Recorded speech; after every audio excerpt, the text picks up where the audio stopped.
Me llamo Celine.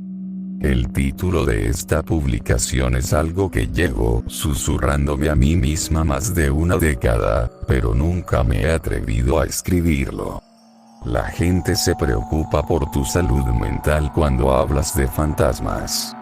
Se preocupan aún más cuando les dices que vives con uno. Pero ya tengo 36 años. Estoy establecido, soy estable, y estoy lo suficientemente lejos del evento como para verlo con claridad. Necesito escribir esto, porque la miré esta mañana, la miré de verdad, y me di cuenta de que la verdad es innegable. Para entender lo que tengo ahora, hay que entender lo que he perdido. Todo empezó hace 15 años. Tenía 21 años y vivía en un apartamento estrecho y con corrientes de aire en Montreal con el amor de mi vida, Marianne. Éramos jóvenes, estábamos locamente enamorados y siempre estábamos en la ruina. Marianne era todo lo que yo no era. Yo era callado, ansioso y propenso a pensar demasiado. Marianne era una bomba. Era ruidosa, reía con todo el pecho y tenía los ojos azules más penetrantes e imposibles que jamás haya visto en un ser humano. Ella fue mi ancla. Hasta la noche en que la dejé irse enojada. La discusión fue estúpida. Es el cliché de toda tragedia, ¿no? Peleamos por dinero. Nos faltaba dinero para el alquiler, y ella se había gastado un poco más en entradas para el concierto de mi cumpleaños. Debería haberle agradecido. En cambio, grité. Le dije que era una irresponsable.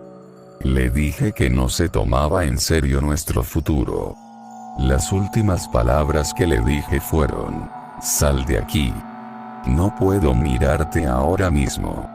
Así lo hizo.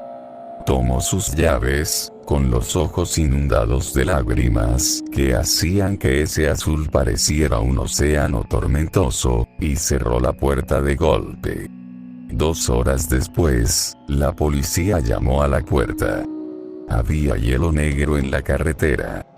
Ella había perdido el control de nuestro Honda destartalado y se había volado por encima de la barrera de seguridad. Murió en el impacto. Las semanas posteriores al funeral son un borrón gris. No recuerdo haber comido. La verdad es que no recuerdo haber dormido. Solo recuerdo estar tumbada en nuestra cama, mirando el espacio vacío a mi lado, oliendo el aroma desvanecido de su champú de vainilla en la funda de la almohada. La culpa era un peso físico. Me pesaba en el pecho como un yunque. La había matado. Me convencí de ello. Si no hubiera gritado, si no la hubiera echado, estaría a salvo en la cama. Era un asesino. Fue entonces cuando empezó la actividad. Al principio, lo agradecí.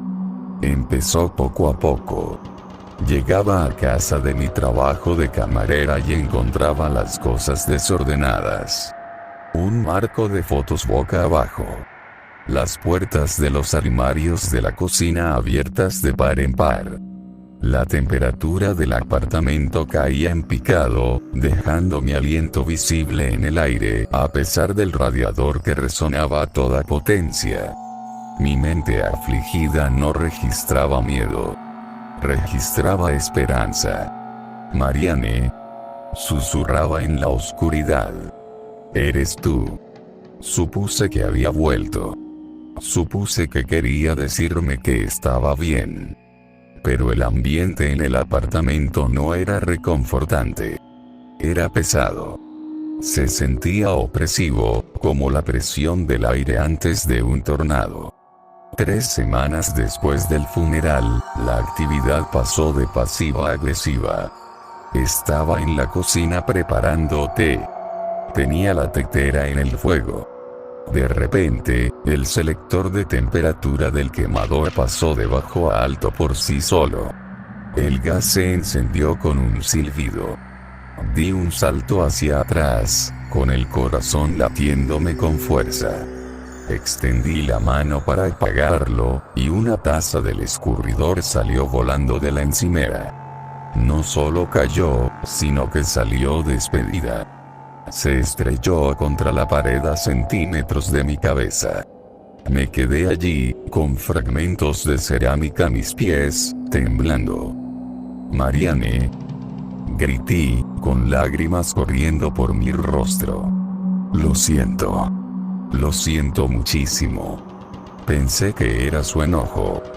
Pensé que estaba atrapada aquí, furiosa conmigo por cómo habíamos dejado las cosas. Me lo merecía, me dije. Si quería tirar cosas, que lo hiciera. Me lo merecía por completo. Pero empeoró. Las noches se volvían insoportables. Me despertaba a las 3 a.m. con el sonido de una respiración pesada y húmeda junto a mi oído.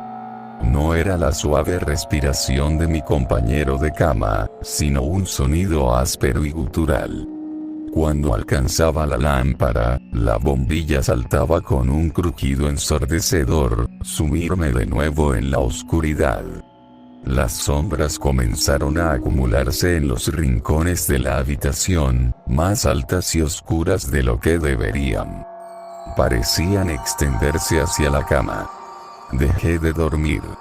Me convertí en un fantasma de mí misma, con ojeras, temblando durante mis turnos de trabajo. El momento culminante ocurrió un martes de noviembre. Un mes después del accidente. Estaba tumbado en la cama, completamente vestido, porque me daba demasiado miedo ponerme el pijama. Miraba al techo, esperando a que saliera el sol. El silencio en el apartamento era ensordecedor. Entonces, la temperatura bajó. No fue gradual, sino instantáneo. El aire se volvió gélido, tan intenso que me dolía la nariz al inhalar. Cerré los ojos con fuerza. «Lo siento, Marianne», susurré, mi mantra de culpa. Algo me agarró los tobillos. No fue un toque suave. Fue una presión férrea, fuerte y dolorosa, como 2 bandas de acero apretándome los huesos. Jadeé y abrí los ojos de golpe. Intenté patear, pero mis piernas no se movían. Con un tirón violento, caí del colchón. Grité. Arañé las sábanas, desesperada por agarrarme, pero la tela se arrugó en mis manos. Me arrastraron del pie de la cama, golpeando con fuerza las caderas contra el suelo de madera. No me soltó. Me arrastraban por el suelo del dormitorio, hacia la puerta abierta del armario. El armario era una enorme oscuridad. «Marianne. Para. Por favor». Grité. Me agarré a la pata de la pesada cómoda de roble al deslizarme. La fricción me quemó las palmas de las manos, pero aguanté. La fuerza que tiraba de mis piernas era inmensa, amenazando con dislocarme las caderas. Sollozaba, histérica, pateando salvajemente con los pies contra el vacío. De repente, el agarre desapareció. No esperé. Me levanté a toda prisa, me escabullí hasta un rincón de la habitación y me hice un ovillo, hiperventilando. Me quedé allí hasta el amanecer, vigilando el armario, esperando a que volviera y me acabara. Me miré los tobillos a la luz de la mañana. Tenía moretones. Moretones bien definidos, con forma de dedo. Pero no eran del tamaño de las manos de Marianne. Marianne tenía manos pequeñas y delicadas. Estas marcas eran grandes. Los dedos eran demasiado largos. Una fría revelación se apoderó de mis entrañas. Esa no era Marianne. Marianne tenía mal carácter, sí. Podía ser feroz. Pero nunca fue cruel. Nunca me haría daño físicamente. Me amaba. Incluso en nuestros peores momentos, me amaba. Lo que fuera que hubiera en mi apartamento, lo que me arrastrara hacia la oscuridad, no era la mujer que amaba. Era algo más. Algo que se alimentaba de la miseria. Y yo era un buffet libre. Me aterraba volver al apartamento, pero no tenía a dónde ir. Pasé el día paseando por la ciudad, congelándome con el viento de noviembre y temiendo la puesta de sol. Esa tarde, cuando me acercaba a las escaleras de entrada de mi edificio, vi algo sentado cerca de los botes de basura comunitarios. Era un gato. No estaba buscando comida ni huyendo del ruido de la calle. Estaba completamente quieto, con la cola enrollada cuidadosamente alrededor de las patas, observándome. Era un gato cálico, casi blanco con manchas naranjas y negras. Me detuve al pie de las escaleras. El gato se levantó y emitió un suave sonido de MRRP. Caminó directo hacia mí, serpenteando entre mis piernas, frotando su mejilla contra mis espinillas. Me agaché automáticamente para acariciarlo. Su pelaje era suave, sorprendentemente limpio para ser un gato callejero. Entonces el gato me miró. Se me cortó la respiración. Los ojos eran azules. No el amarillo verdoso ni el ámbar típicos de los gatos. Eran de un azul eléctrico profundo, impactante, imposible. Eran sus ojos. Caí de rodillas en la acera, ignorando el frío hormigón. Miré al gato, y este me devolvió la mirada con una inteligencia que me desconcertó. Me golpeó la frente contra la nariz, ronroneando. Un sonido como el de un motor pequeño. Oye, susurré con voz temblorosa. El gato no huyó. Cuando me levanté y abrí la puerta principal del edificio, entró trotando delante de mí como si fuera el dueño del lugar. Dudé un momento y lo seguí. Subió los 3 tramos de escaleras hasta la puerta de mi apartamento y se quedó allí, esperando a que girara la llave. Abrí la puerta. Normalmente, el miedo me invadía al cruzar el umbral. La atmósfera pesada y maliciosa. El gato entró primero. Se pavoneó hasta el centro de la sala, se sentó y emitió un siseo largo y bajo. No me siseaba a mí. Miraba fijamente el oscuro pasillo que conducía al dormitorio. El pelaje de su columna vertebral se erizó. Me quedé paralizado junto a la puerta. El gato se mantuvo firme. Emitió un gruñido demasiado grave para su pequeño cuerpo. Luego, avanzó a grandes zancadas, por el pasillo, hasta el dormitorio. Oí un golpe sordo, como si algo pesado cayera, y luego silencio. El gato volvió trotando un momento después, con la cola en alto, con aspecto relajado. Caminó hasta el sofá, el lugar favorito de Marianne, saltó, se hizo un ovillo y se durmió. Por primera vez en un mes, el apartamento se sentía vacío. Pero en el buen sentido. La presión había desaparecido. No eché a la gata. La llamé Marianne. Seguro que a cualquiera le pareció un sacrilegio, pero a mí me pareció la única opción. Las cosas cambiaron después de que Marianne, la gata, se mudó con nosotros. La actividad sobrenatural no cesó de inmediato, pero cambió. Parecía que se libraba una guerra, pero yo ya no era el soldado. Era el civil protegido.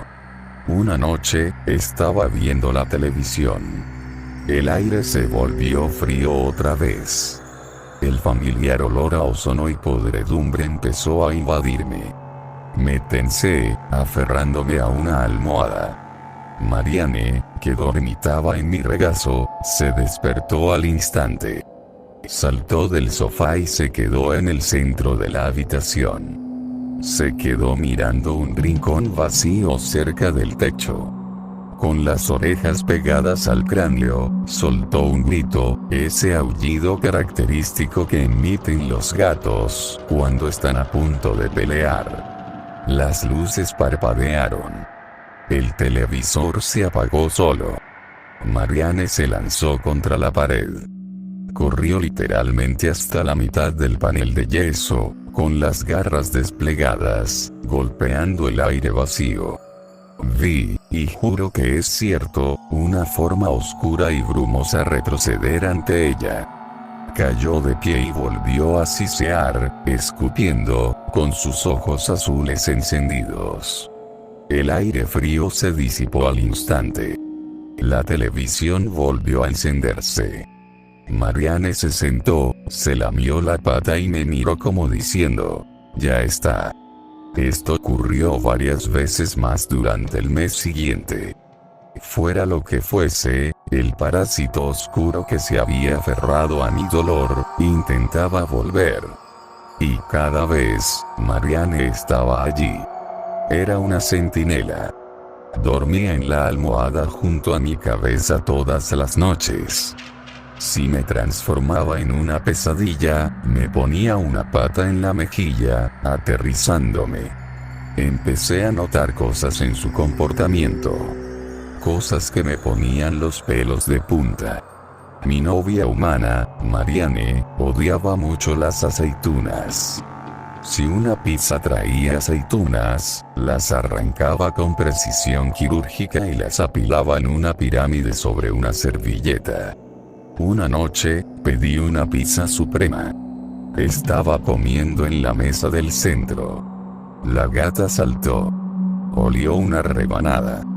Con delicadeza, usó su garra para enganchar una aceituna, la arrojó de la pizza a la mesa y luego la apartó con el hocico. Hizo lo mismo con cada aceituna de la rebanada antes de intentar robar un trozo de pepperoni. Me quedé mirándola. ¿En serio?, pregunté.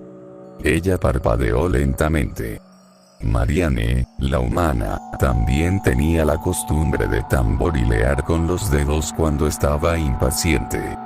La gata, mientras esperaba que le llenara el plato de comida, golpeaba rítmicamente con la pata izquierda contra las baldosas del suelo. Tach, tach, tach. No le gustaban los juguetes para gatos. Le compré plumas, punteros láser, ratones de imitación. Los miraba con desdén. Pero le encantaba ver telerrealidad. Se sentaba en el respaldo del sofá, con los ojos pegados a la pantalla, moviendo la cabeza de un lado a otro mientras la gente discutía. La Marianne humana solía decir que era su placer culpable de mala calidad. Poco a poco, el miedo en mi vida se evaporó. La entidad oscura se rindió. No pudo escapar del perro guardián, o mejor dicho, del gato guardián. Para cuando llegó la primavera, el apartamento volvió a ser solo un apartamento. Pero nunca estuve solo. Hablé con ella.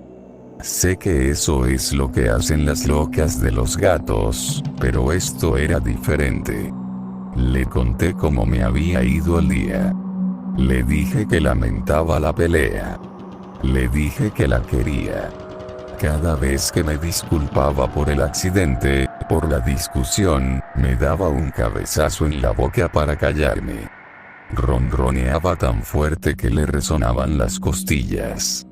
Era perdón. Lo sabía. La vida siguió. Me mudé de ese apartamento 2 años después. Marianne vino conmigo, obviamente. Volví a estudiar. Me gradué. Empecé una carrera en diseño gráfico. Salí con varias personas, aunque nunca funcionó.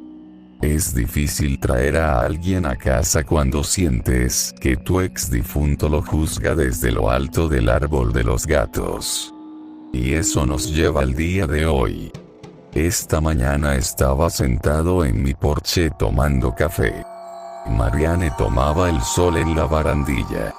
Me di cuenta de la fecha. 14 de octubre.